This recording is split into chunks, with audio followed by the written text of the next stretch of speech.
You're listening to Drop It Like It's Pop. Drop it like it's pop. I'm Georgie Statius. And I'm Vicken Karkukli. This is where two lovers of pop culture come together, unfiltered and unedited, to analyze the biggest stories, moments, and yes, controversies the world of pop has to offer from our very special point of view as media professionals and international event experts. I'm the PR specialist. And I'm the journalist. Join us as we agree to disagree and talk pop till we drop. Good morning, Vicken. Good evening, Georgie. We had a very small chat before we commenced recording because, of course, we're recording this on Saturday morning my time and Friday night your time, and you've been out on the tiles. I have been out, had a few drinks. Lovely. And am very excited about having a conversation with you now. Oh. No idea how articulate I'm going to be. Well, you're probably going to be more articulate than me on a sober day. No. Come on. But, well, how are you, first of all? I am well. It's been Yes. really cold in France. We had a bit of snow yesterday. Oh, that's So exciting. I do love a winter. I mean, we've spoken about this, so I'm not plugging the fact that I've been traveling so much in the past few years, but it's nice to have a proper winter.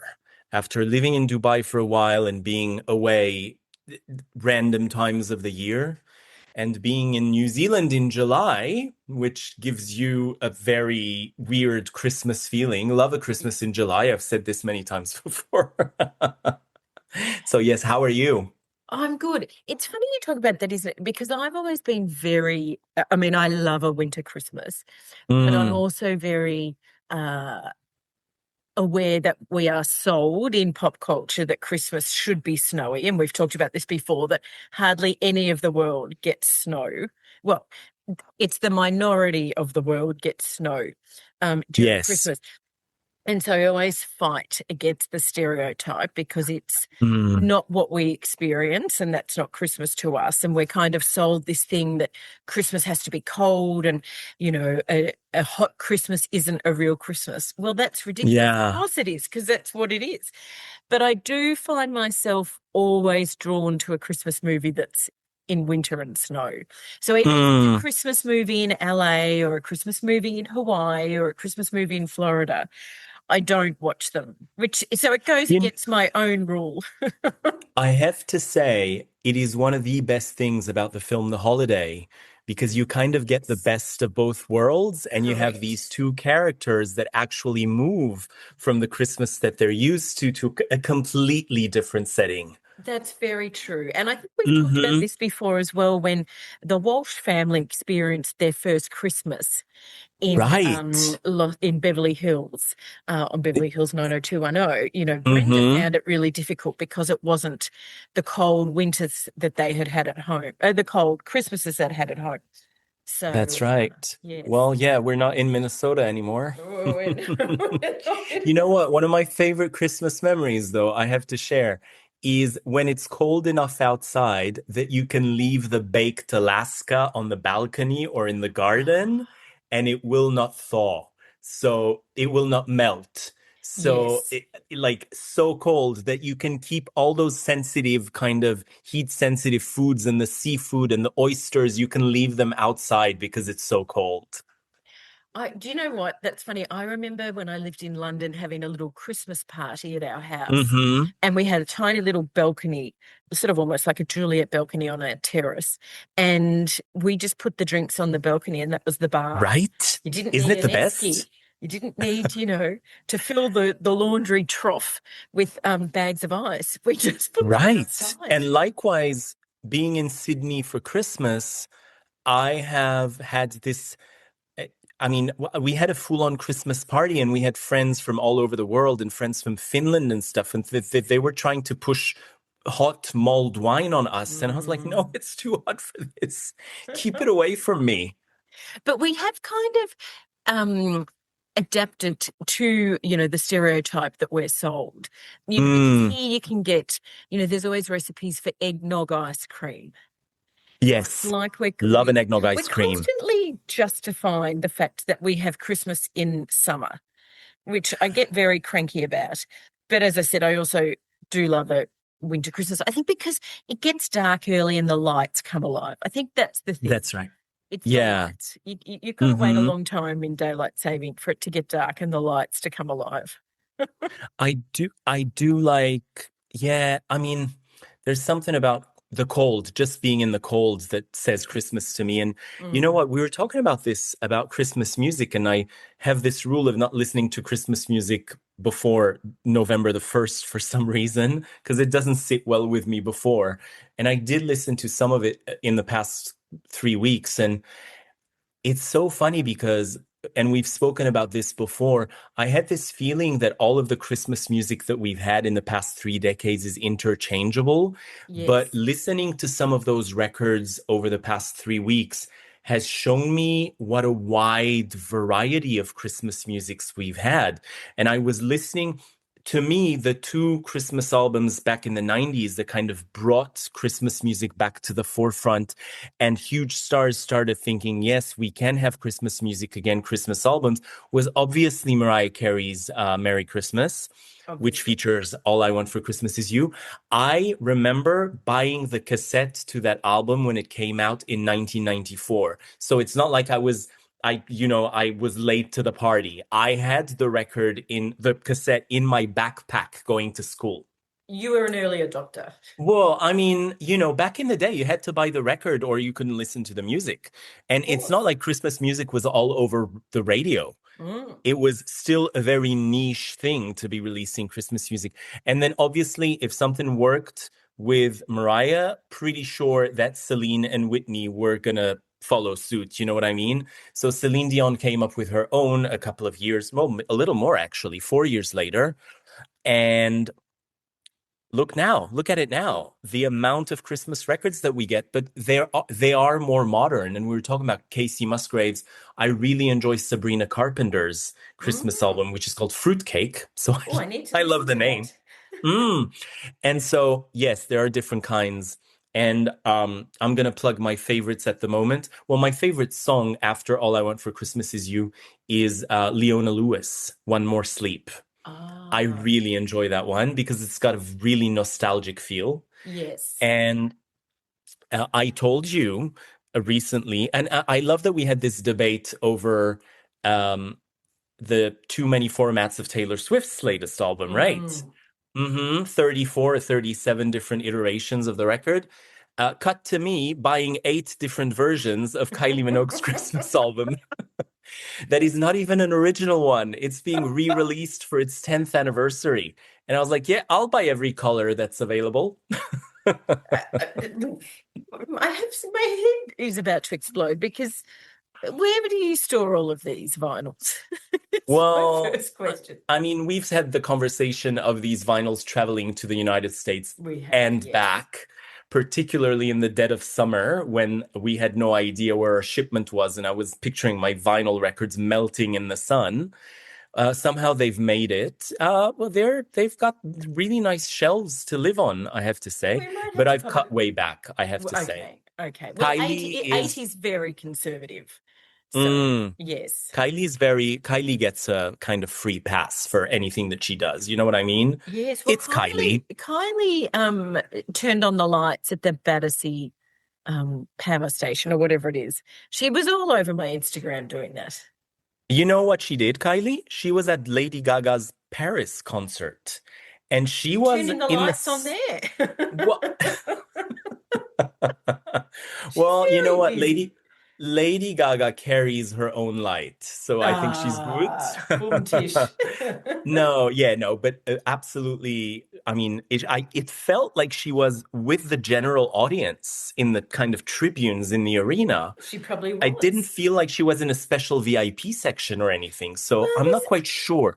I would think she probably is with the plebs because, look, there's a lot of celebs that go to concerts, so they can't all fit in the VIP area. That's right. But imagine going to Lady Gaga's concert and ending up standing next to Kylie Minogue in the stands. Well, look, I saw a reel, and maybe it was Lady Gaga. I don't know. Someone was at a concert, and Bette Midler was in the row in front. No way. Yes, and they filmed it. And they said when you go to a concert and Bette Midler is in the row in front. Oh my God, the celebrity that's signing. caught you by surprise. Imagine the concert. It's like gay Super Bowl. Which makes me think it was Lady Gaga, but it might have been Barry Manilow. I need to check because Barry Manilow's been out and about. I did steal the gay Super Bowl reference from, so Cher and Ariana Grande are going to be on Saturday Night Live on the same evening. Oh. Imagine, I mean, how big that is for gay people. So is Ariana Grande a big gay icon? Oh my God, 100%. Is that right? I did not know that. Where do we stand on Ariana? Because I know you've got some thoughts from her podcast episode with Amy Poehler, and I've got some thoughts too. So are we talking about the podcast or are we talking about Ariana Grande? Well, let's talk about Ariana Grande in general. I was very late to the Ariana Grande party. I had no idea what she was as a Nickelodeon person, or the thing that has drawn me to Ariana Grande is her music. Mm-hmm. So, it's good when the kind of the essence of what they're doing is the pull for you. You know what I mean? So Ariana Grande has always been about music, and I was late to that party. It was around the Sweetener album. One of my favorite songs is "God Is a Woman." I love that song. So, and then she's done some good music, some that I've kind of responded to a little less, but no, she's 100% an ally, 100% an icon, and she's been incredibly supportive of the community. And I mean, every step of the way ever since she's been around. So we love her. Oh, that's great. What about you? We can talk about the podcast though, but I'm curious to know what you think of Ariana. She has a good Christmas song. I don't really know enough of her music to comment on that side.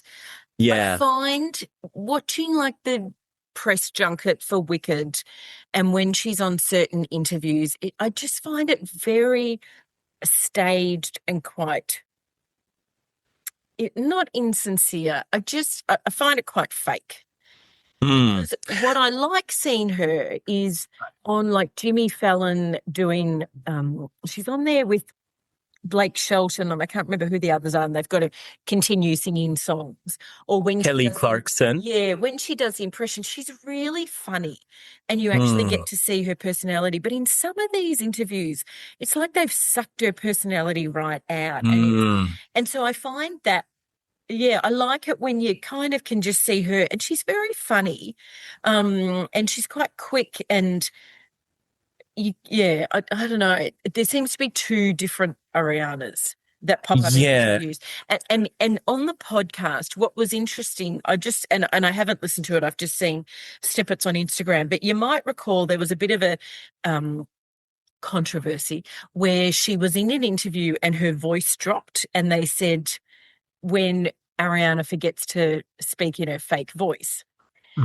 So there was that whole thing. And so there was a snippet on Amy Poehler's podcast where Amy asks her, did she have to go high in her voice as Glinda in Wicked because Glinda sings quite high?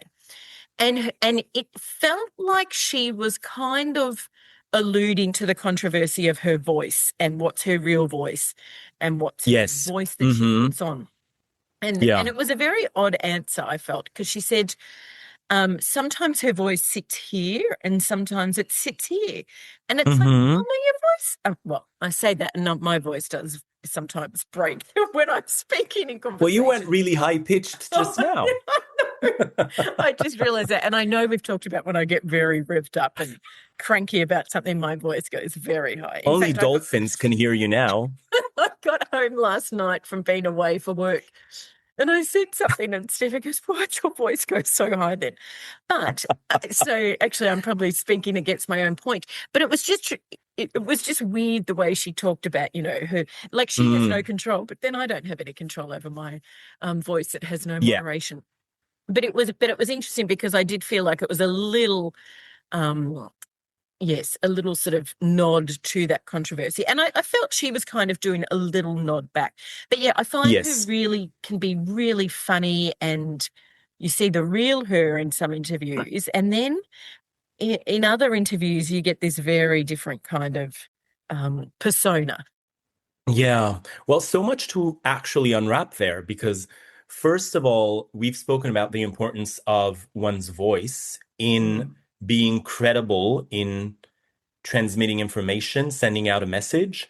And I come from a background of journalism, and you're a speaker. So we know this in terms of in radio journalism classes back in the day, some of them at UTS, the good old University of Technology, Sydney, you learn to um, use a certain register for your voice that is suitable for the content that you're saying, basically. So it's a vehicle and it contributes to the credibility of what you're going to say or not going to say. So I think a lot of people have actually had to kind of tame their voice into a certain kind of register for their output to be not necessarily more credible. And I'm not judging any voice register. What I'm saying is a certain frequency, and we all respond to frequencies. So I think there's a lot of that going into play in terms of how people are going to receive what you're saying, depending on the voice with which you're saying it. Absolutely. I think I need to go and do that training because I don't think my voice. But No, you're I right. think, I mean, if you think back to David Beckham, David yep. Beckham was Oh, yes. renowned for his very high voice, and Mm-hmm. he did very few interviews and he spoke very little because of his high voice. And then Yes. suddenly he started appearing and talking a lot more. And there was a lot of commentary that he had done a lot of vocal coaching to bring his voice down a bit. But he was And I say good for him. notorious for, absolutely, he was notorious for his high voice. And then, you know, whether this was true or not, his reluctance to do interviews because of his high Mm-hmm. voice. Well, I do like a bit of spontaneity as well, of course. And sometimes you kind of catch yourself going a little high and go, "Ooh, what happened there?" And then kind of go back to what you were saying. And then I do that in the master classes that I teach. Like sometimes I get excited and the voice goes really high and I go, "Okay, that was high. That was a higher pitch than the message called for. So, let's say it again." Look, I was on a tour of a part of regional Victoria yesterday, and on the way home, we stopped at a town called Beaufort for a Mm-hmm. toilet stop, and they had a ye olde lolly shop. So one of the girls and I ran over, and as I was ordering something, my voice broke, and I actually said, I don't know why my voice just broke then." So yes, anyway. But going back to the podcast as well, and going back to the Wicked, to the authenticity of the Wicked promo tour, I went back to the United States after a few months abroad last year when the Wicked promotional campaign was in full swing. And at the same time, the presidential campaign was on.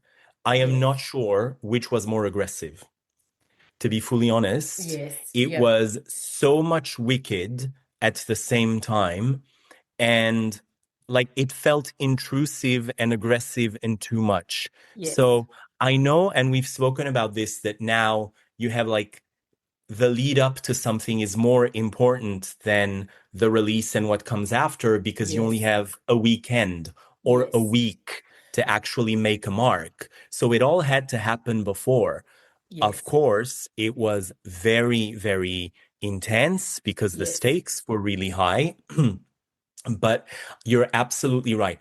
I am not about the authenticity of the relationship between Ariana Grande and Cynthia Erivo and all. It seems quite genuine to me because there's a lot of things that silence speaks more than words sometimes. So, like, if you don't want to say, and we've spoken about this before, that if you don't want to say something, you just don't say anything. You know what I mean? Yes. You don't have to Yes. fill in the a void. And I was teaching a master class the other day, and I was telling them that the students that I was teaching about how in comms they teach you as much about silence as they teach you about speaking, because you need Mm, to know when to shut up and just, mm. deal with the silence that comes after that and be Yes. comfortable in your silence, Yes. right? Correct. Look, I think it's a very genuine relationship, and you only need to see the footage on the red carpet of the intruder in Singapore and the way Cynthia, you know what I mean? She left the security guards for dead. I don't know what they were doing. I mean, it was, right. and there's lots of jokes about, they could do a remake of The Bodyguard. She swings into action in a very almost organic kind of animal in the good sense of the term. No, that's right. That very protective way. Like there was nothing fake about her reaction. So I agree. No. I think I think it's very genuine. There's been a lot of commentary about how emotional they all got on the first press tour for Wicked. And then I've heard, and I haven't seen the second film, but I've heard comments of, if you see the second film, you realise they went through a lot together and all of that. And, but, I think for Ariana, to have someone rush at her on the red carpet and, people can go, oh, it's very dramatic. And, Cynthia was very dramatic in rushing in. But let's remember what Ariana has gone through. Yes. I mean, the attack on her concert in Manchester. She's had, terrible grief in her life from, former partners, obviously that terrorism against her concert, that you can only imagine what must have gone through her mind as this person rushed at her. So I also think, people forget how much that person has gone through. Yeah, that's right. She doesn't dine out on it.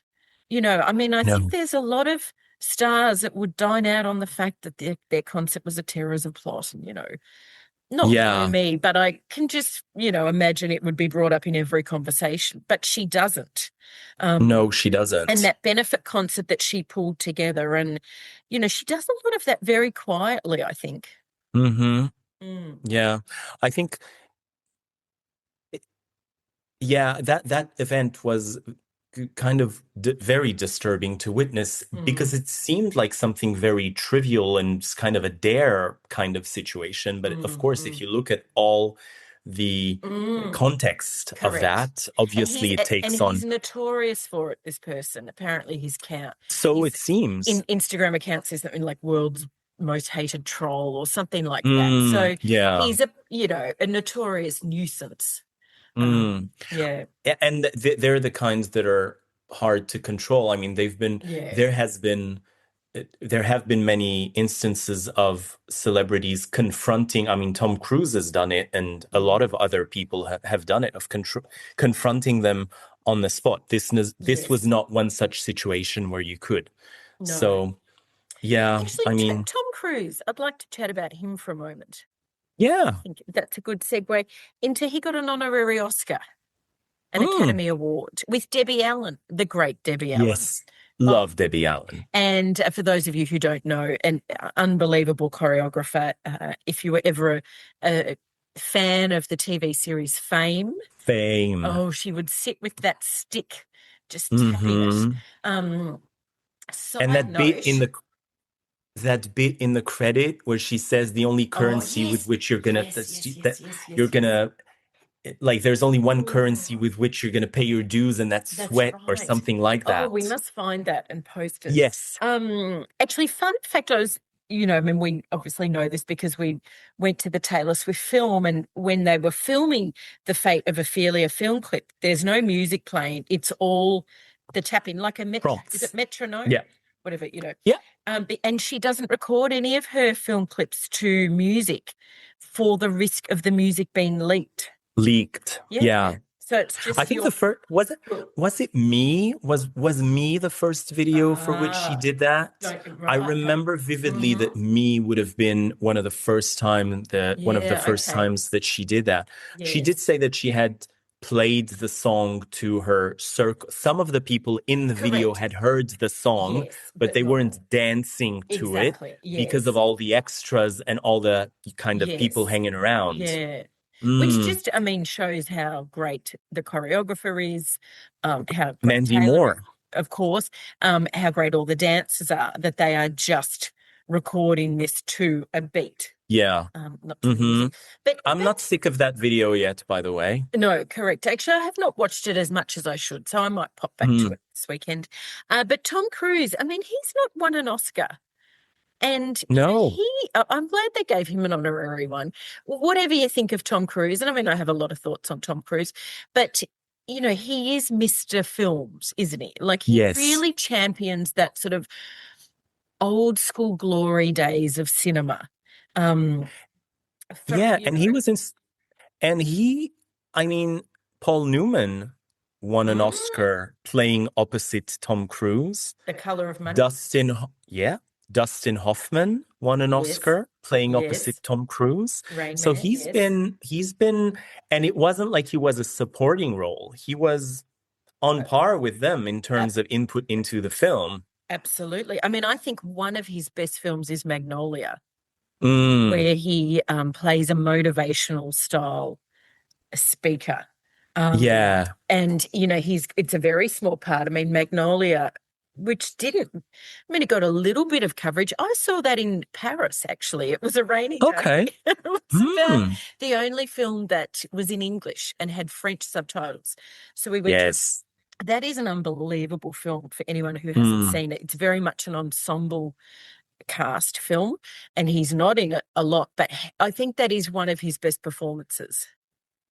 I think he has a lot of good performance. I mean, I remember Born on the 4th of July, which was a Mm. very, very intense film to watch. Hmm. And I was quite young when I went to the movie. I'm not sure it was appropriate for me to see, considering the kind of audience that I am.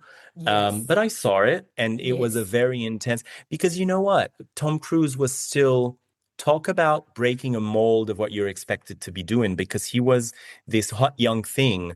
And then he Yes. really was able to kind of burst out of that mold that Yes. he had made. He could have stayed in that lane and just continued Yes. being, the hot guy in the film. But Correct. he really, I think that was a turning point for him, that film. Absolutely. And I mean, as you're talking, there are so many films he should have really won an Oscar for. It would be Hmm. interesting to see who he was up against, but also, did the studio not invest in his campaign? I mean, I think we've talked about this before. The Oscars, Yes. how much money, or, how good Hmm. your campaign is. And, you open up those industry press magazines and it'll just be a full page ad that says, please consider Tom Cruise for Rain Man. Like, it's not subtle, the campaign. I mean, there are No. rules, we know that, and we know that last Yes. year, was it the last Oscars or the one before, there was a little bit of controversy because someone his campaign was a little more direct, and they were actually ringing Academy members saying you should vote for Okay. this person, which is not allowed. But it is very much it's a campaign. It's not by chance that someone gets nominated or not nominated. It's a campaign every step of the way, because you also Mm, have to, there are submissions. So you have to submit correct. your performance. Yeah, I mean, if you're submitting a performance for the Emmy Award, you have to choose an episode, you have to submit an episode.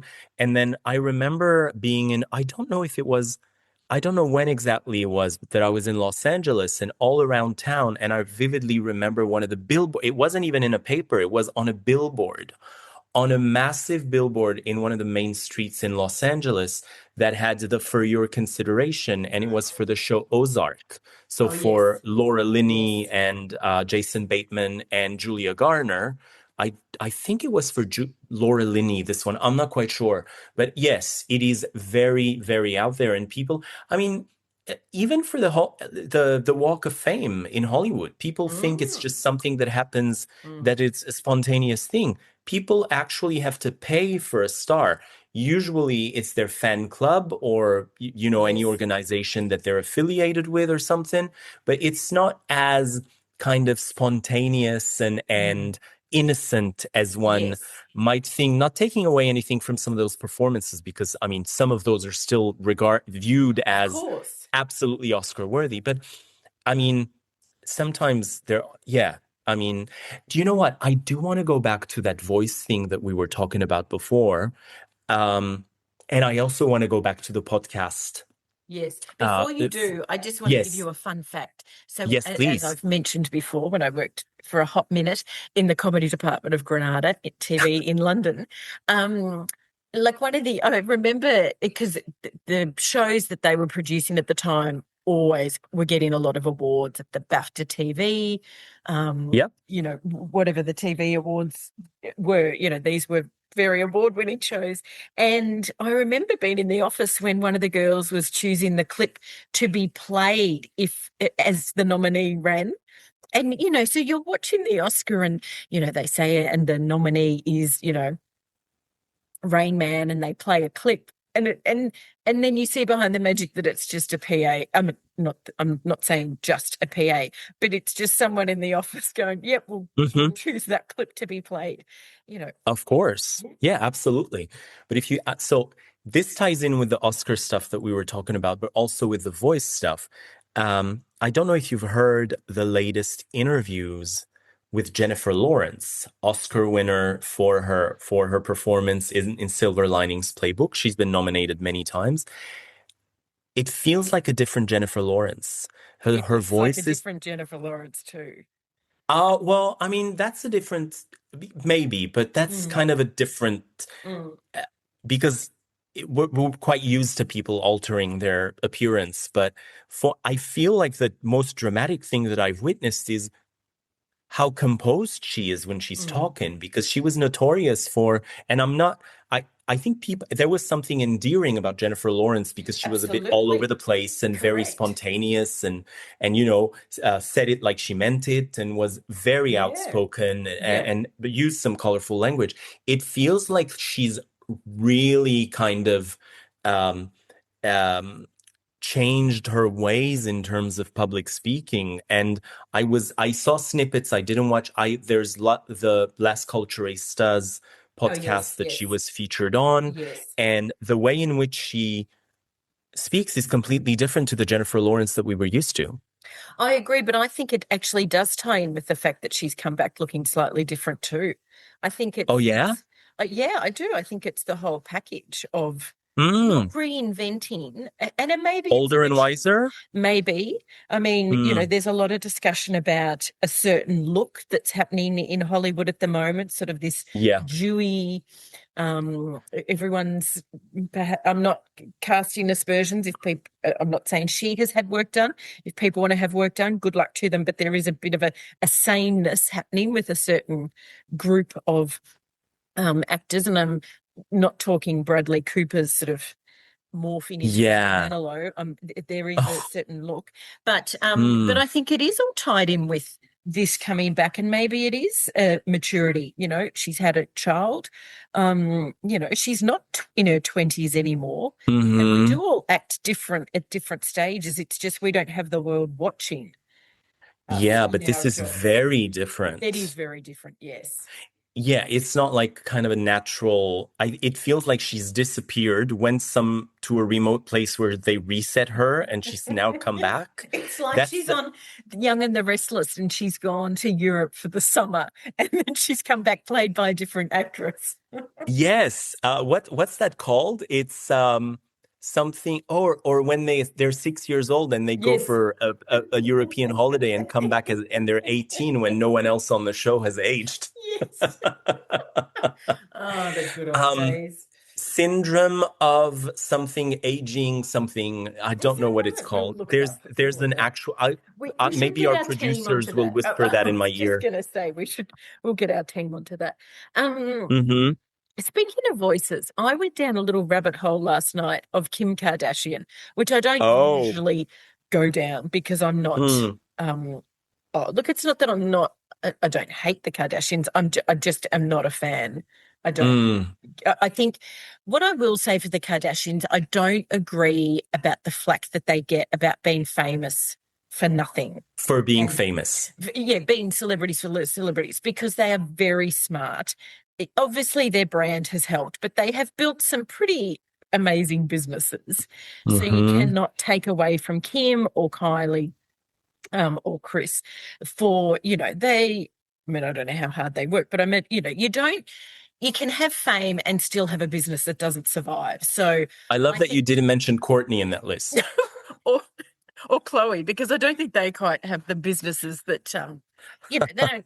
But anyway, because I read a headline that so Kim has been studying to pass the bar in America. Yep. And she's been very public about it. And I think she's had an attempt before. Anyway, she didn't pass. And I mean, I feel for her. I mean, I feel for her in a lot of ways, but I do feel for her because the results came out on the day that All's Fair premiered.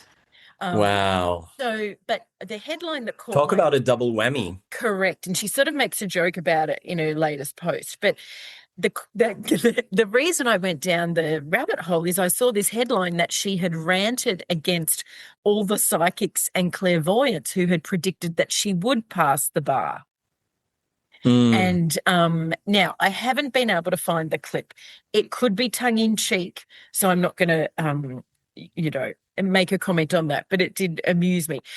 So I went onto her Instagram because I'm not on TikTok to see if the clip wasn't there. It wasn't, but she did have this 8-minute clip that I completely got sucked into. And she basically in the caption announces, I didn't pass the bar, which for anyone would be heartbreaking with all the work you've put into it. And I think particularly someone high profile like her who has been very open about it. And she's put this little video together where she's charted the study in the lead up to it. And so it's like a little mini movie, 3 weeks prior, 2 weeks prior, 3 days prior. And she's either just filming it to a tripod or she's got someone recording. But I'm intrigued by her voice and how she is talking in it because there is a very distinct way the Kardashians talk to each other on Keeping Up with the Kardashians or their series, The Kardashians Now. And I wanted to see, do you get the relaxed Kim in these videos or do you get the staged Kim with the very deliberate way of speaking? I think you get a mix. But it was... Yeah, I found it really interesting. Anyway, I didn't... and she does joke in it. She said the results come out on the 7th. I think it's the 7th or the 9th of November, the same day All's Fair premiere. So it's either going to be a great day or a terrible day. But I thought props to her because that's for anyone who fails at something, it's devastating and you're embarrassed and you're humiliated and you don't want to tell people. And I think credit to her for just facing it head on and charting it and saying, you know what, I gave it my all. Not everyone has the style of office that she has. I mean, she has a plan B. She has a plan B, but, she's put her heart and soul with, to believe into this. But I was more intrigued of, okay, what's her voice going to be like when she's supposedly casually talking to the camera? I mean, I don't know. Do they get training for that as well? I mean, I'm sure that at some point they've had... Oh, nothing happens by chance in that family. Yeah, of course. There is nothing spontaneous. And we know the controversy when I think it was the grandma posted the photo of Chloe at a barbecue that didn't have all the filters on and no one recognized her. And yeah. I mean, even Chris, Chris's facelift has been talked about a lot, but then photos have shown up of her without the filters on. And maybe the facelift is not as glossy and dewy as we're led to believe. Well, will we ever know? Will we ever know? Unless we hang out with them. Well, you know what? On the subject of Kim, I did my homework and I did watch the first episode of All's Fair last night. Oh. And look, she's the easy target. It's very easy to say she's responsible for the horrendous show that is All's Fair, or I am more nuanced about the whole thing because I watched the first episode and I went into it with very low expectations because I don't like anything that Ryan Murphy does anyway. Yes. So it's not like I went into this going, oh my God, it's Ryan Murphy's stuff that I love. Am I going to love this or not? I went in with zero investment. Yes. I just wanted it to be on the screen and for me to see it, just see how it was. It wasn't as awful for me as people have either been led to believe due to all the very bad reviews. Would the world be any different if it didn't exist, this show? I don't think so. I think it's quite insignificant. But then again, so much of the entertainment we watch is. Exactly. Has any show that we've watched in the last few years changed the face of the universe? No. It's a lot of it. I mean, maybe you have some shows that you think have been really impactful. Oh, I think there are. But just getting back to the show, because there's a podcaster and entertainer in Australia who interviewed the cast in the lead up. So she's never going to bag it. I think she feels a bit of a loyalty to the cast, but she has been very open in saying, it's almost hammy. It's everything you'd want from a sort of, not camp, but she's kind of said, don't expect, an Oscar-winning show, but go in and enjoy it. It's everything you actually love it. It's, high fashion and, not cheesy dialogue, but she's kind of saying, look, just go in with it. It's a bit fun, sort of. And is it worse than, and just like that? I'm not even sure. Yes. It's all about, I don't think that Kim Kardashian is worse than anyone else on the show. I think she's fine. But I feel that the reviews I have read have not called her out for being bad. That's right. They have absolutely said she will be the easy target, but she's not the problem in this. And she is. But you know what? If you think about the cast, I mean, I'm still wondering, I don't know. I think that Sarah Paulson should maybe move away from the Ryan Murphy universe a little bit, because she's becoming a little bit typecast, and I find that a little weird.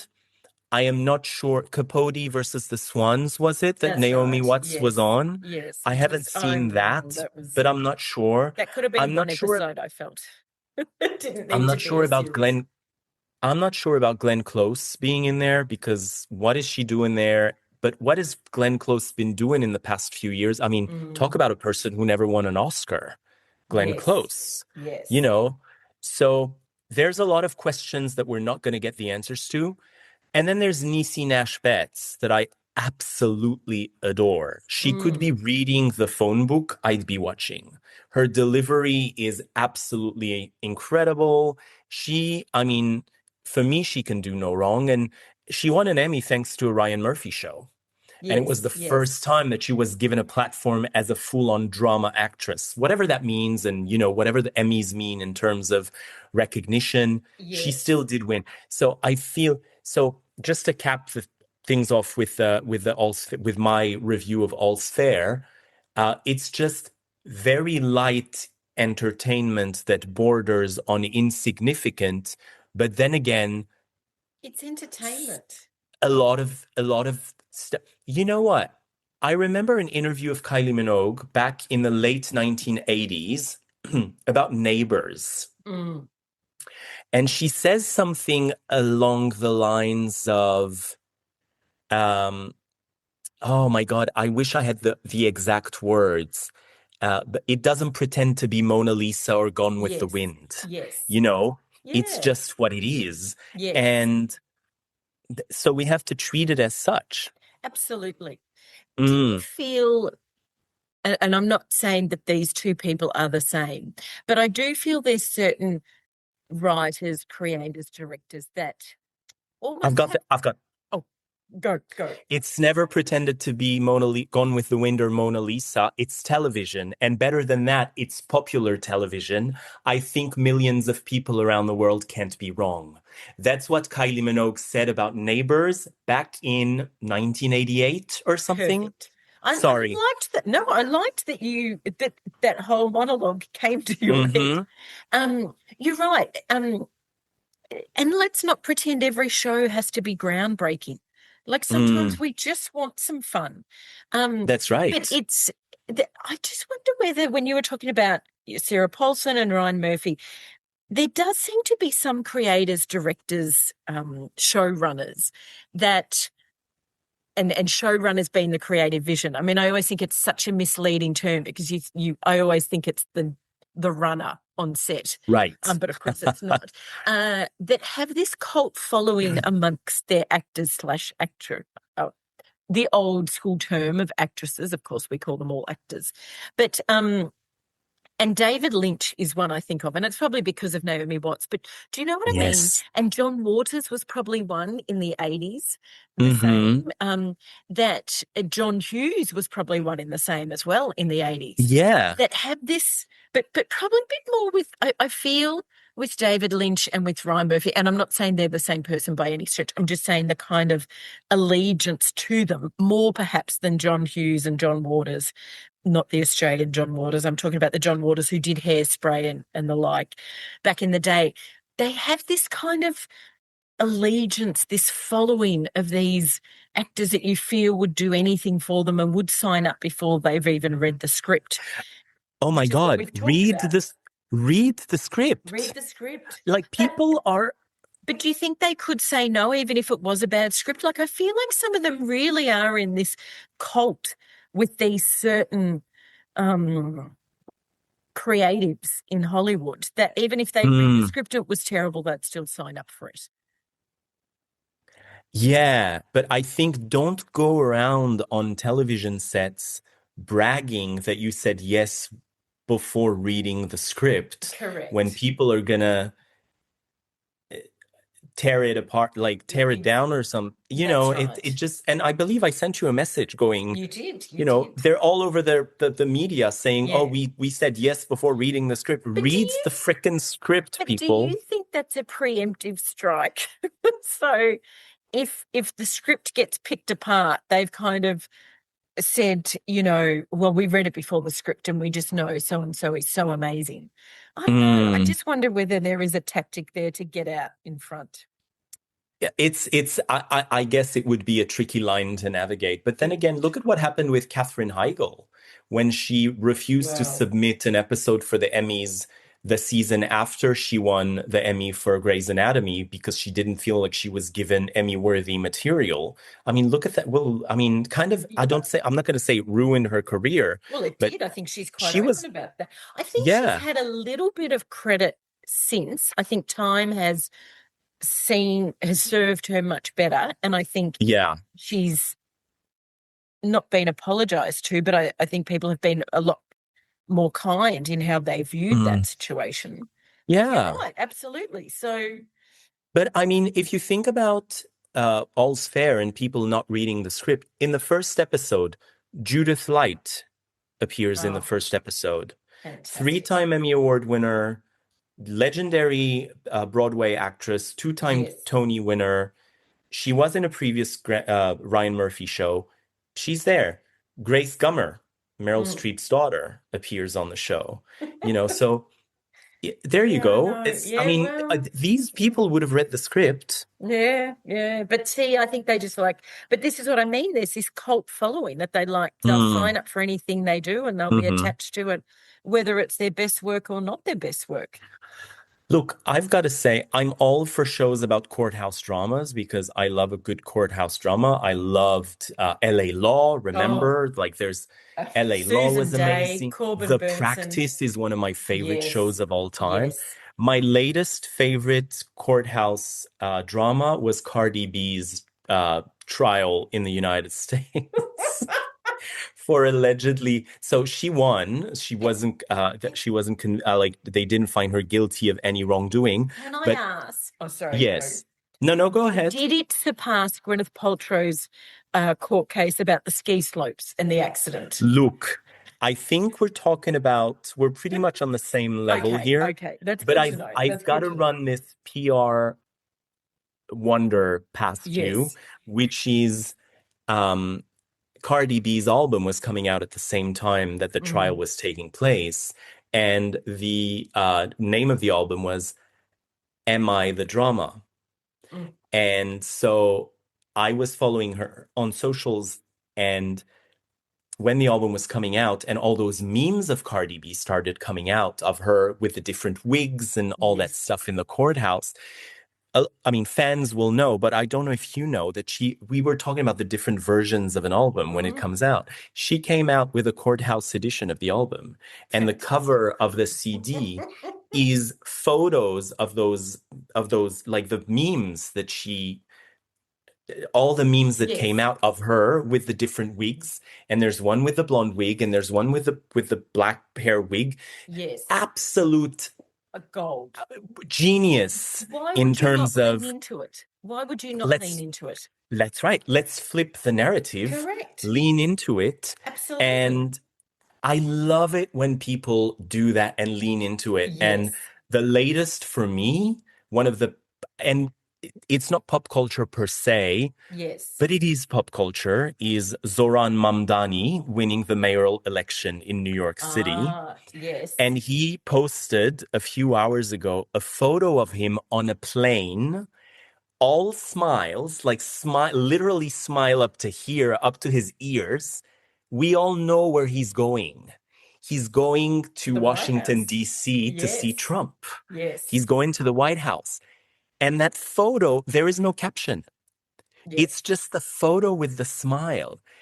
Talk about leaning into a narrative and kind of flipping the narrative. I love it when these things happen. And I did buy 2 copies of that CD, by the way, with the courthouse. We will post that on our socials. We will, along with Debbie Allen. Yes, please. And the Kylie Minogue bit. I'm going to find that Kylie Minogue bit. Yes, I'd like that. I absolutely am all for people leaning into things, because I just, why not? Why not take control? I would like to, and I'm just my producers are just handing me the paperwork at the moment of something I wanted to reference of people leaning into things, and now I can't find it. But it was, I can say something while you find it. I found it. And it just reminded me when you said big smiles. So this is, so now I don't know who was visiting who. I don't know which country this was taking place in. But in any case, the Danish foreign minister and the Egyptian foreign minister were meeting. And the Danish foreign minister gifted the Egyptian foreign minister a pyramid Lego set. I saw that. And there is so much I love about that. And the smile on the Egyptian foreign minister's face is pure gold. But I just think, how clever. I mean, the Danish just need to give any person they meet their cultural reference in Lego. But what a superb, absolutely genius. So simple, but genius, and leaning into their heritage. Pure gold is what Trump was gifted by the Prince of Saudi Arabia. Actual gold. I'm going to have to stop you there, because I can't even enter into commentary on that meeting. And I think but when you said pure gold, it kind of reminded me of that. Correct. I'm just bouncing off your reference with the pure gold. Is so much. We can leave it at that. We can leave it at that. Because we will get too upset, I think, at that meeting and things that were said and dismissed. And we might save that for a more serious podcast, because I think we do need to talk about press freedom and the role of the press and the protection of the press. Yes. And I think if people know about that meeting, they'll know what we're referencing. That's right. I would like to move it on to, because we were talking about Naomi Watts, and I would like to move it on to something. And we were talking about things don't happen by accident. And there has been, my algorithms have been very busy throwing up a certain clip, a certain story to me. And so there's so many layers of this occurrence that I love. So basically, one Instagram account. So the picture is, so it's them. Now them, it's a community. It's 1.2 million followers. It's obviously, and I say obviously because there's a rainbow. I know what you're going to talk about. Yes, it's a queer account, and the photo is of Keith Urban, and the headline is Nicole Kidman's ex covered Pink Pony Club at Trump's special place, Mar-a-Lago. So that alone, there is so much to unpack. The fact he's not called Keith Urban, they have referenced him as Nicole Kidman's ex. The fact that he is singing, well, I'd be interested in your thoughts on this. So there is a lot of backlash over the fact that he performed at Mar-a-Lago, the fact that he sang a queer song in Pink Pony Club, which, I mean, we need to look up. I'm sure a lot of other people have sung Pink Pony Club and there's not been that backlash.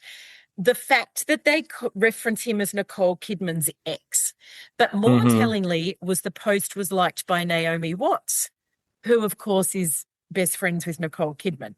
Now, Naomi Watts has not liked that by accident. She knows if she likes that post, it is going to be visible by people. And that's that's what I found more interesting, was who had actually publicly liked the post. I think bottom line for me is that Chapel Roan, who is the original performer of Pink Pony Club, what was her reaction? I'm pretty sure she would disagree with any of her songs being performed at Mar-a-Lago. Oh, absolutely. So, correct. Yeah. But there's a lot of commentary about, does he have the right to cover a song like that? Yeah. And obviously, there's some, the fact that they don't even say his name, that they call him Nicole Kidman's ex. The post is heavily tilted in favor of Nicole and is very team Nicole very subtly. But to me, it was who had actually liked that post. And who very publicly liked that post was Naomi Watts, who, of course, is such a close friend of Nicole's. So why are we thinking she did that? Well, I think I don't think this has been an amicable split. And they are Team Nicole are showing up in different ways. Okay. So you think that she's part of Team Nicole by liking that post? Absolutely. Interesting. Absolutely. You would go into your girlfriend and like a post that is tilted against the ex. Right. I mean, that is very... two things I would say.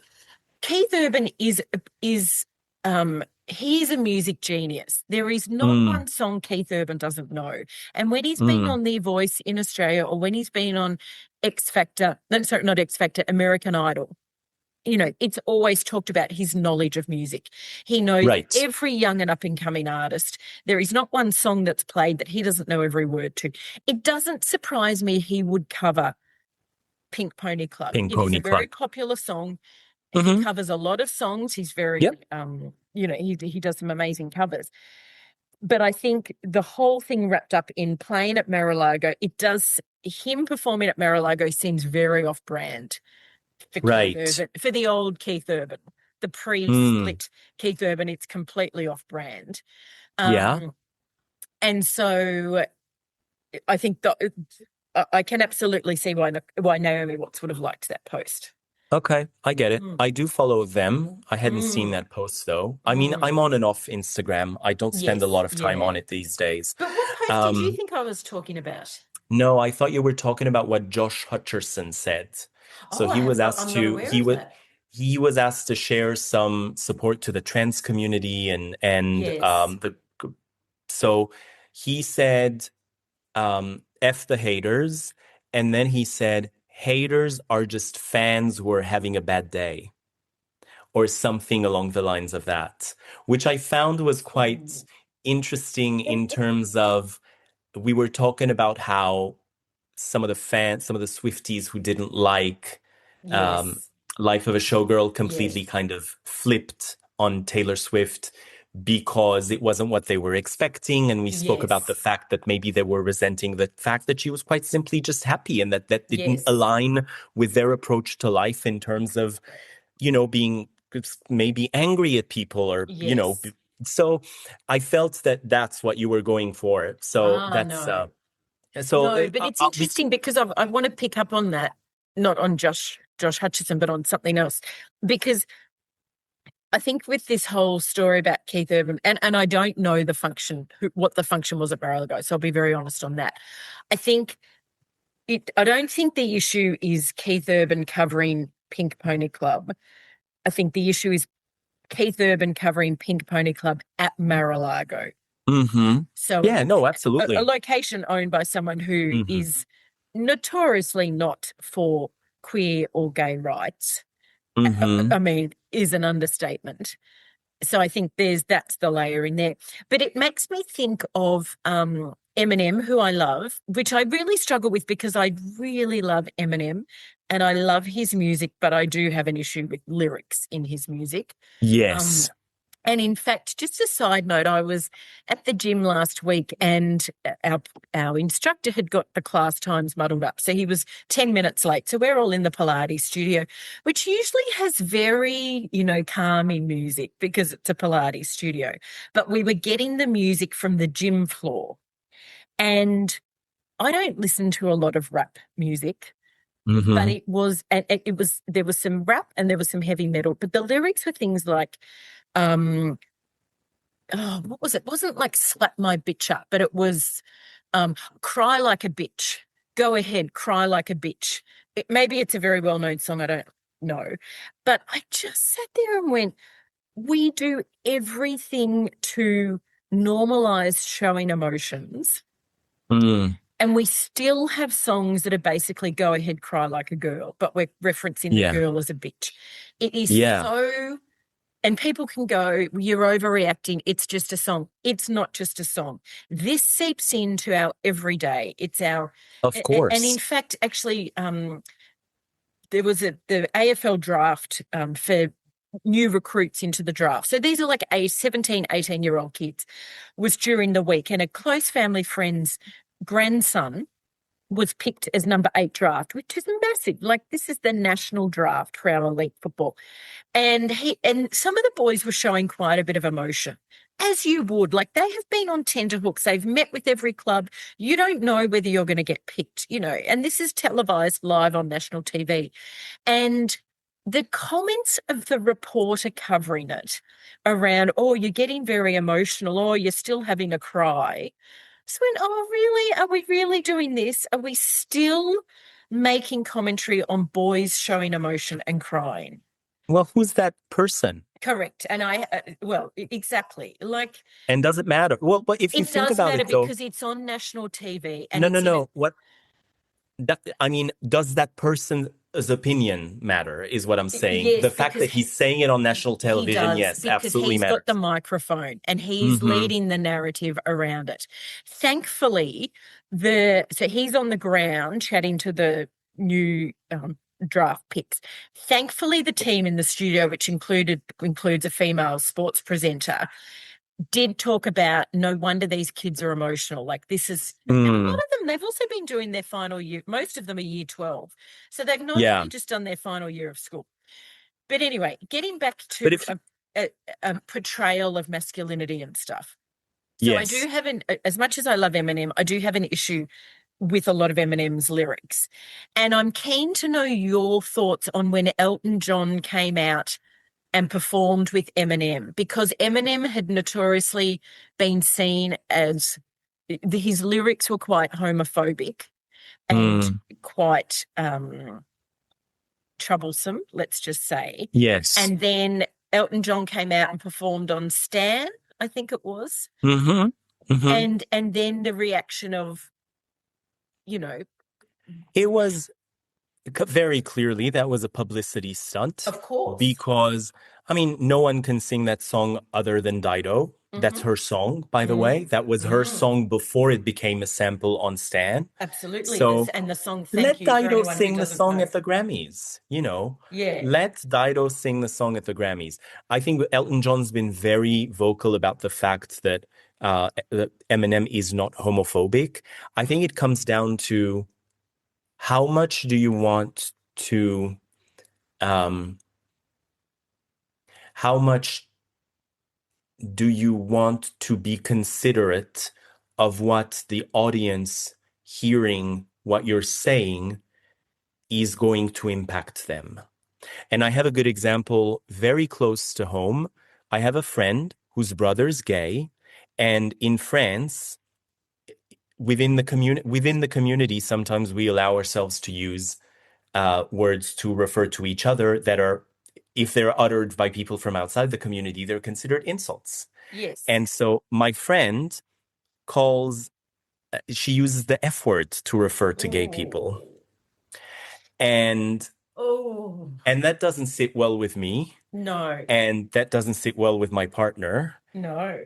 I don't care that your brother is, you know what I mean? And I don't know if I told her, and it's fine. And all we can do is kind of educate each other, but it's still a word that carries so much of the bullying that so many of us have had to endure. You know what I mean? So I don't care that you're using that as a term of endearment, because it's not. You know what I mean? No. So I feel No. that the way in which Elton John's doing, it kind of tugs at the same strings. Yes. How it's kind of like pink washing. Yes. I am Yes. here. I am the I am here to I am the normalizer.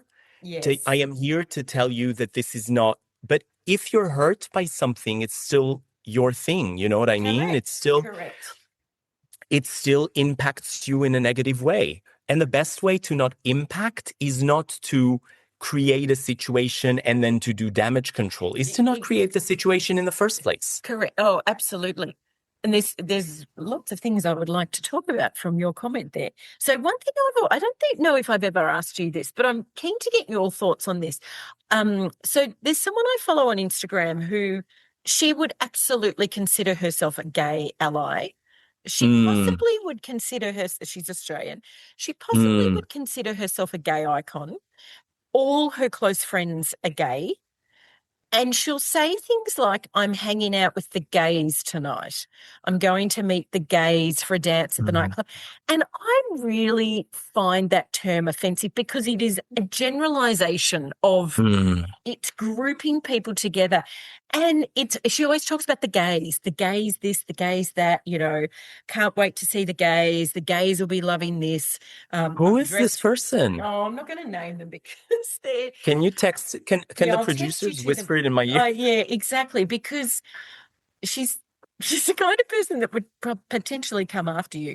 But I just find it really Our jolting. legal team will take care of that. Our legal team will take care of that. I find it very jolting every time she talks about the gays, as if because she hangs out with the gays, it's okay, she can say the gays. But I actually find it really offensive. But then I wondered, am I too sensitive to it? But No, it I don't think you are. sit well with me. No, I don't think you are. I think it's this thing of it's an instrumentalization of that word. posing your relationship with the community as an accessory that fits. Correct. You know what I mean? Yes. As being on trend, being righteous, being everything that's good. So I know you can use it once as a joke, and even just don't use it at all. Just don't use it at all. No. Because I just don't think you would do that with any other minority group. You know what?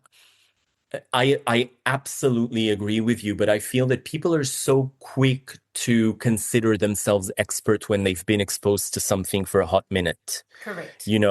So there was this one was it Batuta Advocate once that had this story about a guy who cleaned toilets in Whistler during the Vancouver Olympics, now expert for the IOC or something. You know what I mean? Well, I think the reason I'm laughing so much is I think we know a lot of people that would fit that bill. Oh, absolutely, 100%. I am not using this example lightly. I agree with you. Absolutely. Reminds me, my sister very conveniently shared a meme with me, and it was either the shovel or the Batuta Advocate, and it was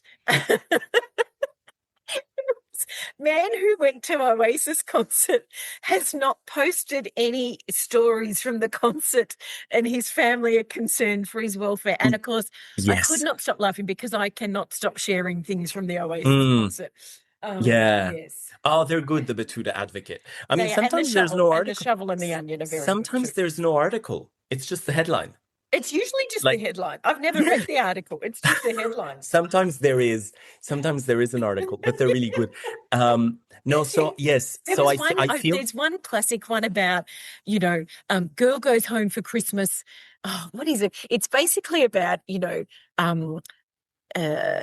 younger women fighting the stereotype of women having to do all the work at Christmas, but she ends up spending her time in the kitchen talking with her mum and her aunts, That's right. Yes. Yeah. No, my favorite is still girl tells gay friend he's the perfect match for the only other gay man she knows. For me, that will forever go down as the best. I mean, for me, obviously, considering what we've been talking about. But no, I think, I mean, I don't know. You're friends with someone, it's like family. I can talk about my family members, but you can't talk about my family members. Do you know what I mean? Like, you don't ever pile on someone else's family just because they're piling on their family. But you know what? It's not your jurisdiction. And I feel with this particular person, and look, I will say some of these friends of hers who are from the gay community have been friends since high school. So she's not a Johnny come lately to the scene sort of thing. That's right. But I do, every time she talks about the gays, and I say the gays because that's how she references you're quoting this group of people. It's like, they're not faceless, nameless people. They're not playmates. Yeah. They're people. You don't even have to reference their sexuality. They're just your friends. Yeah. I don't say going out to hang out with the heteros. Yeah. No, you're absolutely right. I mean, I feel that it's really become, because we have talking heads all over TV all day long, like 24/7. I think it's become an issue. And look, I mean, I lived in Dubai for 2.5 years. I lived in the US for 3 years right after that, which are probably two of the most talked about places to live in, in the world. And I am very cautious about how I approach my conversations with people, not to kind of come across as an expert of all things Dubai, or all things US. I mean, my experience is my experience. I still feel that I've seen some things that a person who goes to Dubai for a 1-week holiday won't see. So obviously I live there. I had an ID there. I had a driver's license there. I had a lease there. I had all of those things. I had a job. So correct. It's like white cis people saying Australia is not racist. Well, you're never going to have experienced whether Australia is racist or not. Yeah. Because you are not the person that's been, that is experiencing the racism. At the receiving end of it. You're not at the receiving end of it. Correct. You do not get to comment on whether Australia is racist or not, or whether parts of the community are homophobic or not, or are discriminatory against people with, accessibility needs. You don't get to comment on that because you are not the one experiencing it. I was reading, there was a post of an insignificant person who has quite a huge following on Twitter. I think there's a lot of people I would like to label as insignificant. No, but they posted something, and then there was a reaction, and then the answer was, your triggers are not my responsibility. I mean, yes, they are. Like, just come on. Can we talk about Ricky Gervais? I love Ricky Gervais. I think his comedy is amazing. I love his TV shows. I love his writing. But I absolutely disagree with him about if you're offended, don't come to the show. Yeah. No, we briefly mentioned this before. We've talked about this before. You don't get to do that because the jokes you're making get into and I can't think of the word. The universe. What's the lexicon? No, what's the word when it gets into sort of popular vocabulary? I can't think of it. But you don't get to make jokes about trans people or people in wheelchairs and say, if you're offended, don't come, because you are now putting that into popular culture. And so that those jokes get repeated by people in the community. And I just think there is such a responsibility. And I know we talked about this before, about this influencer, content creator, comedian in the UK that I followed, very clearly from middle class, almost the Cotswolds, white, cis, very, let's just say I would dare say she's never really had, I'm not saying she's never had to struggle in life, but she has not had the challenges other people have been presented. She has been born into a certain community. And anyway, she's written a book. And I really like her. In fact, I got her to do a cameo video for my partner for his birthday, and she was terrific, blah, blah, blah.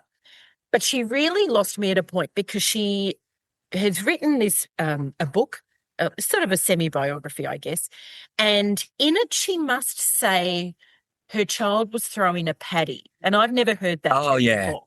We've talked about this. But for a new listener who has not heard this story, I'll tell it again. So she talks in her book about throwing a paddy, so throwing a tantrum. Someone messages her and says, really love your book. And she actually screen grabbed the message and put it on her feed. And the person said, I really love your book and I think you're great and I really enjoy following you. But just wanted to let you know there's cultural references and context around the term paddy.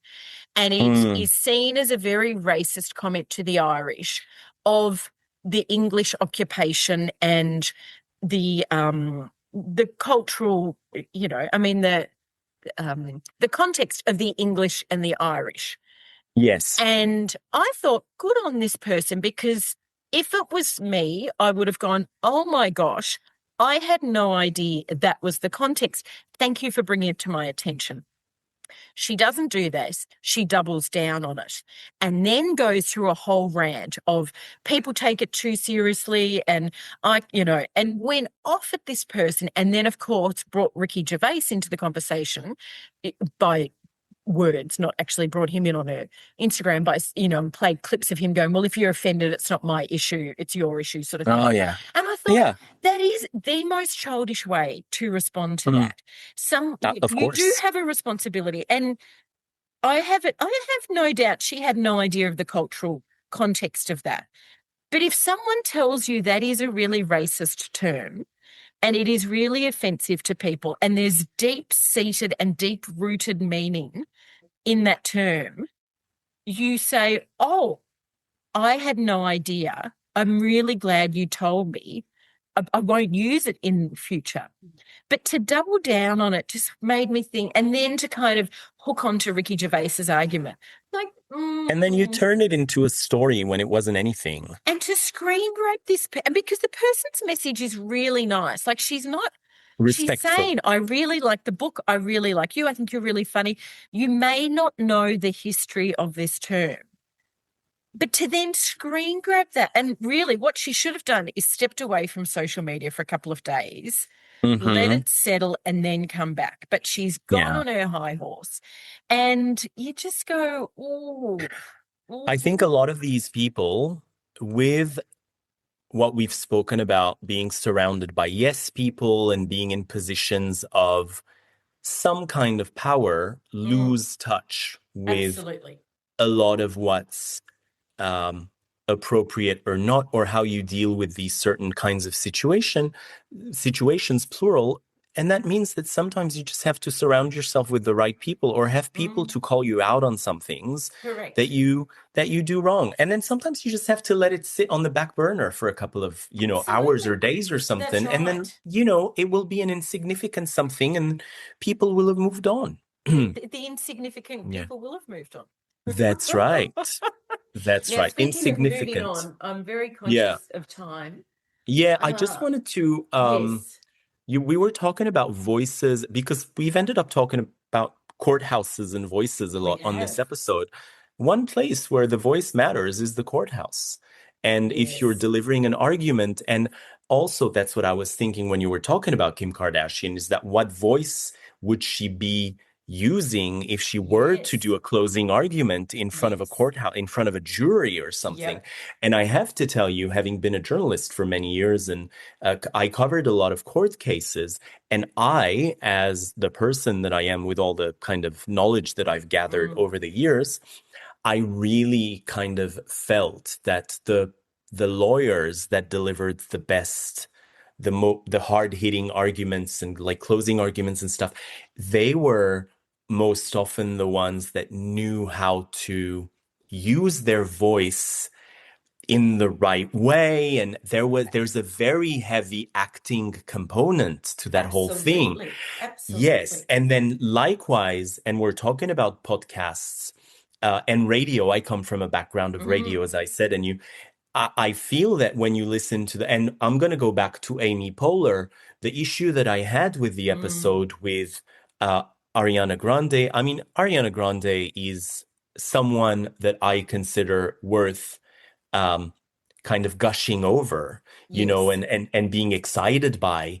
But there was a lot of that on Amy Poehler's part during the episode, which for me ultimately kind of took her out of her role as, you know, the word anchor carries weight. Literally, an anchor is a weight. That's the thing that stabilizes something and that keeps it still. And I feel that by being so much about the gushing and the compliments and you're amazing and I love you and all that stuff, it kind of took her away from what I still would consider, as much as she's a great comedian, that I would still consider her role as a podcast host. And that kind of took away some of the credibility for me of I expect a good interview. Yes. Which is something that Bowen Yang and Matt Rogers do incredibly well on Las Culturistas. They are really good at balancing the gushing over a guest, but the asking the right questions and keeping their composure. Yes. And we've talked about this. I don't know if we've talked about this on here, but we've talked about privately.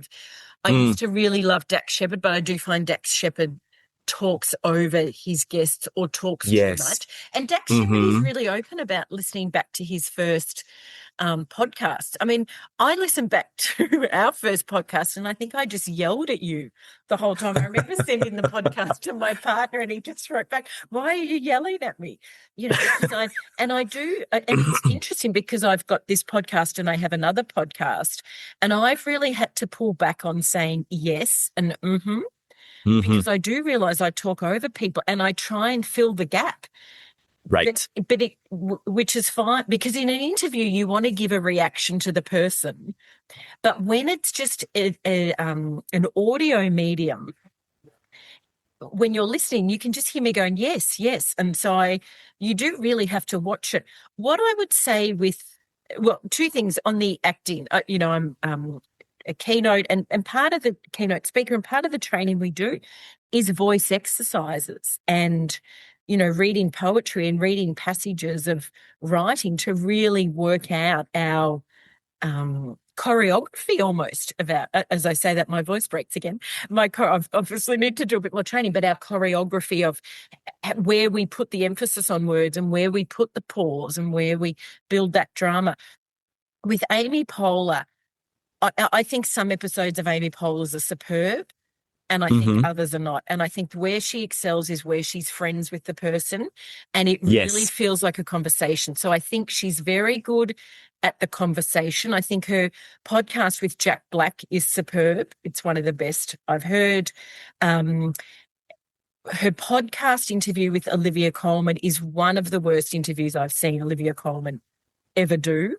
And I think it's because I think Amy was gushing too much and then Olivia Colman kind of played this weird sort of gushy child reaction, a bit sort of twee kind of. And it's so different to Olivia Colman on Graham Norton. And so, and it just shows, I mean, Graham Norton is an incredibly skilled interviewer that he doesn't get enough credit because he makes it effortless. Same with Michael Parkinson, who obviously was a really well-known interviewer in the UK. I mean, you watch Michael Parkinson and you think he just sort of sits on his seat and says a few words, but you don't get the credit of how much he has eased his audience. And I think that interviewer that is so effortless that you think they don't do much are the highly skilled ones. There's an interviewer there's a music journalist in Australia called Zan Rowe, who has come through Triple J. I haven't followed Zan's career. I'm not a huge fan. Everyone loves Zan Rowe. I don't get the buzz. But she hosts a show called Take 5, where she interviews various well-known figures about 5 songs that have impacted their life. And and a friend and I often talk that we don't get the buzz, we don't get why everyone loves her, we don't get why she's so good. Well, I do really get why she's so good, because she effortlessly interviews these stars, has a conversation, and before you know it, they're revealing like their lifelong secrets. You know, she puts them in such a comfortable sense. And one that stands out, well, there's a couple that stands out. Missy Higgins. Missy Higgins gets really personal about her breakup in the episode. They're just half-hour episodes. But one that stands out is Noel Gallagher, and she had been briefed not to mention Liam Gallagher. But she puts these people at so much ease, and the way she guides the conversation, and she definitely wasn't fishing for him to try and talk about Liam, but he ends up talking about Liam through most of the episode. So, you know, I think sometimes these really skilled interviewers don't actually get the credit they deserve. I mean, they certainly get credit, and certainly Michael Parkinson and Graham Norton, you know, are always applauded as really good interviewers, and Zan Rowe is, but they make it so effortless that we almost don't appreciate how good they are at their jobs. Yes, but I think there's a very insidious thing about interviewing in the United States, which is a lot of it is staged entertainment. And a lot of the sound bites and the clips and the stuff that we get, for example, I mean, you will watch some talk shows. First of all, the interviews are very short, so there's no time to actually go deep into anything. There is no, when a question is asked, you don't follow up on the question, you move on to another topic immediately. So it's very choreographed, and it's not something that is conducive to a deeper understanding of anything. And if you think about all these talk shows, there is a division between entertainment talk shows and informative talk shows. And even in the informative ones, if you think about The View, for example, you have 5 or 6 ladies on the panel. Every single one of them has one question. You don't follow up on any questions. You just move on to the next. So it's not like there's a debate every question. And then on the entertainment side of things, if you talk about, let's say, the Jennifer Hudson show, it's just a show that is made in such a way that it's just going to be 20-second or 30 or 50-second clips for socials. Yes. It's not something that is necessary. I mean, I've watched some interviews, but I've never learned anything about any artist because it barely scratches the surface. Yes. Yeah, no, and it's made me think about Jimmy Fallon while you've been talking, because we often talk about Jimmy Fallon is you're never going to, and it's interesting because I've almost changed my mind as you've been talking and we've chatted on this episode. Ooh, do tell. I like Jimmy Fallon. I think he's fun. I think I used to think he was a terrible interviewer because he just gushes and he overlaps. He's too loud. He's too loud. But as you've been talking, I've actually thought the guests are at ease with him. And so I think of Ariana on Jimmy Fallon, and I feel I get the real Ariana. I think of some hilarious Taylor Swift on Jimmy Fallon, particularly the one where he shows the clip after she's had her laser eye surgery and, you know, she's high on anesthetic. So while he's not hard-hitting and while you'll get the same stories that you could edit between Jimmy Fallon, Jimmy Kimmel, Seth Meyers, probably James Norton James Corden when he was around. I do think someone like Jimmy Fallon does put them at ease, and you get sometimes a staged story, but you do you think a relaxed person. Do you think all those people are going to be sitting at the same table at Taylor's wedding? I'm concerned she's inviting too many people. I mean, they're all mates, but I do worry they're going to, where's she going to seat them all? I think she's that excited person that's gone, you'll come to the wedding and you'll come to the wedding. You get a car. You get a car. But when you were talking about informative interviews, it made me think back to one of our favorite documentaries, Shut Up and Sing, which tracked the Dixie Chicks on the Top of the World tour, which happened to be when they made the comment at in Shepherd's Bush, wasn't it? I think about about George Bush Jr. and we're sorry, that we're from the same state as the president, and it was about the Iraq invasion, and of course they lost, their Midwest country red state fan base, and so then it charts them doing. Oh my God, I've completely had a blank of what the album was called. It wasn't called Sharp. Taking the Long Way. Taking the Long Way. And so it charts then them coming back. And remember, they're talking about which interviews they'll do as part of this comeback.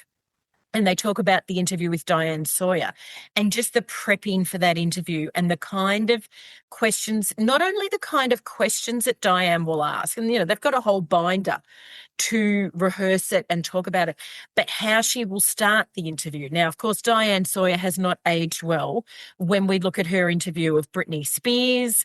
Time hasn't been kind to the way Diane Sawyer interviewed her subjects, but it was, it's that how they interview and the order that they put the questions in to lull you in, I think is really interesting. And it just makes me think of the book, and I can't think of the name of it.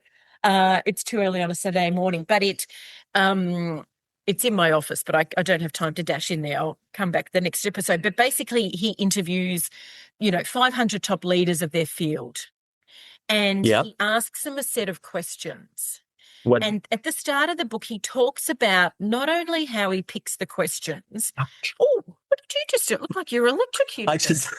I just hit my foot on the table. I'm sorry. I thought it was my riveting conversation. No, it's fine. But it wasn't just how which questions he's going to ask, but the order that he asks the questions in, because that will actually impact it. And I remember he talks about, he doesn't ask people, what's your favorite book? And I think we've talked about this maybe before, because he said they will give you an ad because they know it'll be picked up and put on their Wikipedia page and it'll be on BuzzFeed or, it'll be a soundbite. They'll be very orchestrated and very curated in the book that they select. So what he asks is, what book do you like to give as a present?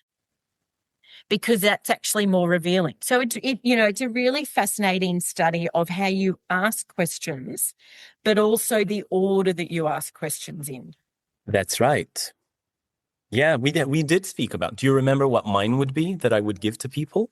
No, I can't. Well, I did give friends. We've said this before, but friends of ours were getting married and asked everyone as a present to give them a book that they loved. And I gave them Down Under by Bill Bryson.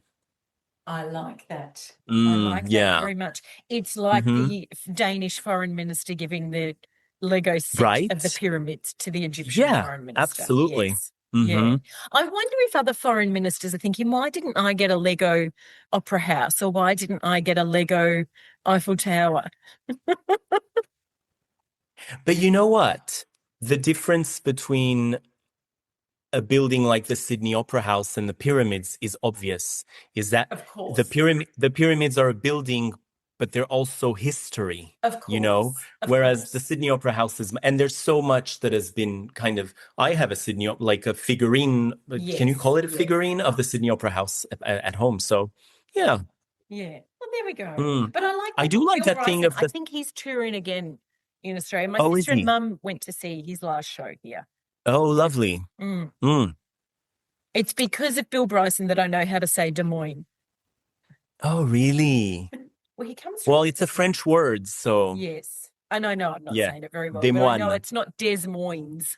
No. Yes. Well, I mean, for some words I mean, there's a Versailles in Kentucky. Versailles is in Paris, Versailles, but they call it Versailles. I love it. I love it. So kind of sometimes you stick to the original pronunciation and sometimes you don't. Exactly. Horses for courses. Yeah, that's right. Well, I think you've done very well. Seeing you've had a few drinks, I was expecting a few more giggles. Thank you. Well, no, I know how to contain my emotion and use my voice. You do. Here I am, the one that's sober, and my voice is cracking all over the place. No, that's not what I meant. I'll go through puberty one day. Well, that's what I say sometimes when my voice breaks in the middle of something or when it's too high pitched. Yes. I've always been very comfortable with that when you get overexcited. I have no moderation. So I'm either very loud or I'm too quiet. Mm-hmm. My voice is either really high or it's really low. Like sometimes I get up in the morning, my partner's like, my God, who are you? Because I'm doing I'm saying good morning. Really? I've never heard that part. Yes, and we have a joke. I have no moderation. There's no in between. I'm either so loud he's saying to me, can you stop banging around? It sounds like there's an elephant upstairs. Or I come down into the kitchen and I'm right behind him and he hasn't heard me. He says, how do you do this? How do you go from either one to the other? Like it's quite a skill to have no moderation in volume or in and probably in tempo. I probably have no moderation. I'm either I'm going gangbusters. Well, you've given this a lot of thought. We talk about it quite a bit that I have. Oh, you do? I have no in between in these things. I'm either doing nothing or I'm working full on. Like I can't. Okay. I don't know. Maybe I'll work on that in my 50th year, 51st. Well, there isn't a voice message you've sent me that I haven't enjoyed. So you don't ever need to put mine on 2-speed. That's for sure. In fact, can you slow it down? Yes, I could. No, I get you. I get you. Sometimes I get your silences as well. So it's an easy silence. Very well done. Yes. I see what you did there. To any listener who knows the Dixie Chicks, they'll understand that reference. There's a song that has had an impact on us. Oh my gosh, we could talk about that song. That song takes me to a lot of places when I hear that. Yes. Is one of them in the desert? One of them is in the desert, in the back of a 4-wheel drive with no seatbelt, thinking my mum will say, why did you get in a 4-wheel drive that didn't have a seatbelt? With a pregnant woman sitting between us. Correct. She doesn't talk like that, but poor Helen. I need to get to Pilates and report back on what music will be played this morning. I love that for you, and I need to bake a cake because I have guests coming over tomorrow. I love that. What time is it over there? It's 11:40 p.m. And you're going to start baking now? Yeah. That's wild. Oh, it's going to take a few minutes. It's going to be fast. Okay, perfect. In the microwave, is it? We will post the pictures of the cakes. Okay, we're posting Debbie Allen. We're posting something else. Kylie Minogue talking about Neighbors. Kylie Minogue. Our producers sent me a message. They found the video. Fantastic. And we're going to post your cake. Just before we go. Yes, please. And I am absolutely not making light of this topic that I'm just going to talk about, but talking about courtroom dramas. There have been a lot of memes going around that Mariska Hargitay's character should be in Law and Order SVU should be the one reading out the names in the Epstein files. Oh, has there? Yes. Wow. Yes. Okay. I need to look into that. You do, yes. And not making sometimes the Epstein files. Yeah. But I mean, I think, the show is Special Victims Unit. It is absolutely the crimes that take place. And it just talks to her trusted voice. Yes. And she has a very, outside of the show, she has a presence when it comes to women's rights and all such things. Absolutely. One thing I did learn from her on the Amy Poehler podcast is that they both wear hair pieces, hair extensions. Yes, I saw that. Everyone in Hollywood has good thick hair, and I have horrendous thin hair. But now I realize it's all fake. They're all wearing hair pieces in their hair. I remember back in the day, Terry Hatcher on red carpets. People were going, "Oh, your hair looks amazing," and she'd go, "Thanks, it's a wig." So, I think there needs to be more of that, because Cher's been very. Oh, I mean, Cher, we know, has wigs. There's a very funny skit, French and Saunders skit of Cher with different wigs popping up and falling off and everything. But I think there needs to be more of that, because even though I know everything I see on Instagram is fake, you still compare yourself to these people. I still compare myself, particularly because they're around my age. Yes. Gosh, they don't have any wrinkles. No, they don't have wrinkles because they've all, except Terry Hatcher, she's very open about not getting any work done. Mm-hmm. Naomi Watts has maybe had some work, but she has quite an untouched face, I will say. But you do compare yourself to these people that you realize are edited on the cover of a magazine, have hair extensions, have filters. What we're seeing is not what I look like first thing in the morning. That's right. On that note. It's the guys as well. I'll give you that. Absolutely. Yeah. You don't see many grey-haired men on TV who are at an age where they would have grey hair. True. Yeah. Yes. Anyway, on that note, lucky the viewers can't see me right now. Why? Well, because I I don't think I need to explain. I look like I've just been pulled through the bushes backwards. It is early morning in Melbourne. It's 9:42. I don't really. Oh, sorry.